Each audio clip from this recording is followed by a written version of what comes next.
Summary भेज दे और उसको फेडरल गवर्नमेंट बदनीयती पे मबनी प्रोसीड करे।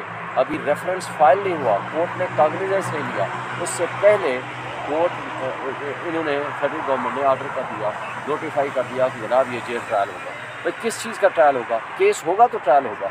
इसका मतलब है कि नैब भी मिली हुई है, इसका मतलब है फेडरल गवर्नमेंट भी मिली हुई है, और जज साहब सारे ट्रायल छोड़ के, सारे केसेस छोड़ के सारा दिन जेल में बैठा रहता है। मैंने कोर्ट को कहा है कि इसका नोटिस लें।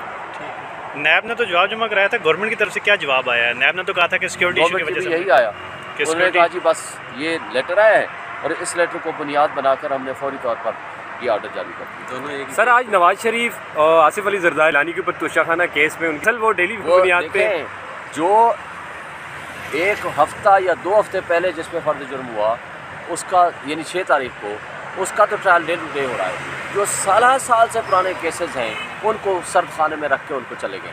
देखें, ये बदनीयती नहीं है तो लोग नहीं समझ रहे, ये बदनीयती नहीं तो और क्या है।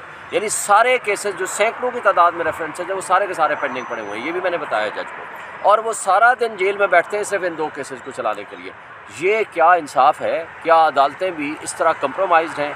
और अगर अदालतें कंप्रोमाइज़ हो जाएं और इंसाफ का कत्ल शुरू कर दें और उसके साथ नैब मिली भगत हो, उसके साथ गवर्नमेंट की मिली भगत हो, तो फिर इंसाफ तो नहीं होगा ना। तो फैसला कब तक मुतवक्के है? ये तो जज साहब भी डिपेंड है।